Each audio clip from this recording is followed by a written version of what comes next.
হাইলাকান্দিতে উঠে এলো এক চাঞ্চল্যকর প্রতারণা এবং হামলার মামলা। সুদের টাকার ফাঁদে হামলা, চেক ফেরত চাইতেই মারধর, ভিডিও ভাইরাল করে মানহানির অভিযোগ। ধার নিয়েছিলেন 40,000 টাকা, ফিরিয়ে দিলেন সুদে মূলে 57,000। তারপরেও ফেরত মিলল না 1 লক্ষ টাকার বন্ধকি চেক। উল্টে শিলচরের রাস্তায় ডেকে নিয়ে বেধড়ক মারধর, টাকা ছিনতাই আর সেই ভিডিও ভাইরাল করে মানহানির অভিযোগ।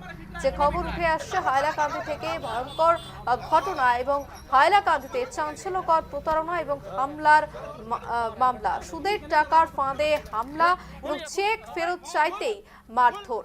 যে খবর উঠে আসছে এই মুহূর্তে, একেবারেই সেই জায়গার ছবি। যে ধার নিয়েছিলেন 40,000 টাকা, ফিরিয়ে দিয়েছেন সুদে মূলে 57,000 টাকা।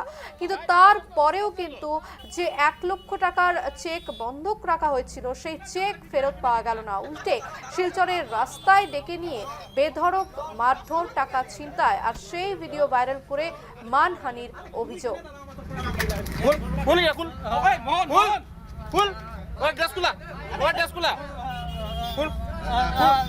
খবর সম্পর্কে বিস্তারিত জানবো এই মুহূর্তে আমাদের সঙ্গে সরাসরি রয়েছে আমাদের প্রতিনিধি রামধন দাস। রামধন, যে খবর উঠে আসছে হাইলাকান্দি থেকে, চাঞ্চল্যকর প্রতারণা এবং হামলার মামলা, ঠিক কি ঘটনা ঘটেছে এবং এই মুহূর্তের কি আপডেট রয়েছে?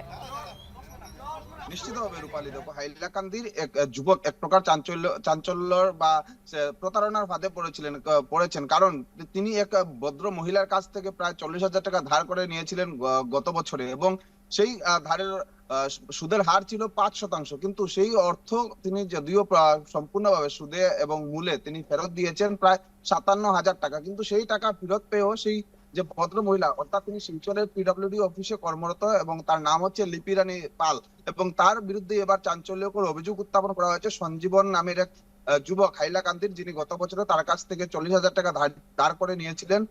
তার সুদের হার ধার্য হয়েছিল তখন 5%, এবং 5% সুদের এই হার মিলিয়ে তিনি সুদে মূলে প্রায় 57,000 টাকা সেই মহিলাকে ফেরত দিয়েছিলেন। কিন্তু এবার যে ফেরতের সময় যখন তিনি সেই টাকাটা নিয়েছিলেন, সেই যুবক সেই সময় তিনি নিজের 1 লক্ষ টাকার একটি চেক সিগনেচার করে মহিলাকে দিয়েছিলেন, যেটা ছিল সিকিউরিটি হিসাবে। এবং আজ যখন তিনি সম্পূর্ণ টাকা রিটার্ন করেছেন, অর্থাৎ 40,000-এ 57,000 টাকা সুদে হারে রিটার্ন করেছেন, তারপরেও সেই মহিলা তাকে 1 লক্ষ টাকার চেক ফেরত দেননি। এই ঘটনায় কিন্তু রীতিমতো চাঞ্চল্য সৃষ্টি হয়েছে।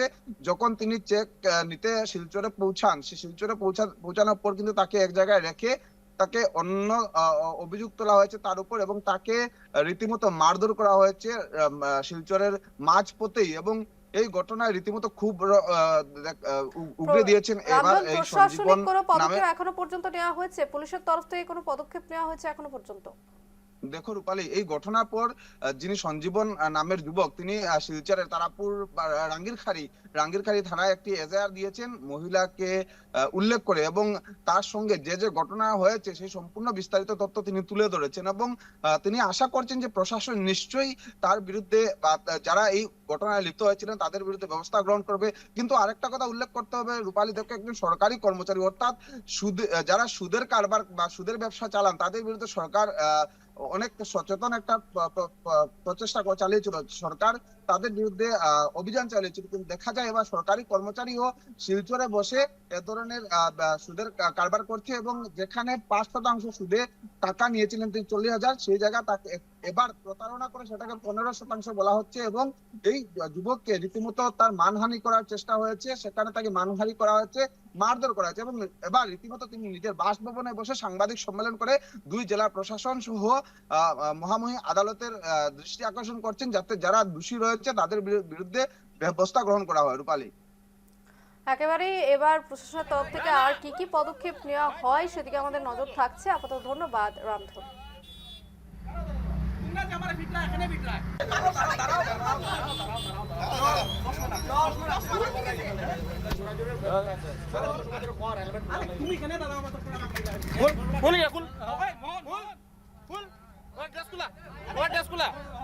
ফুল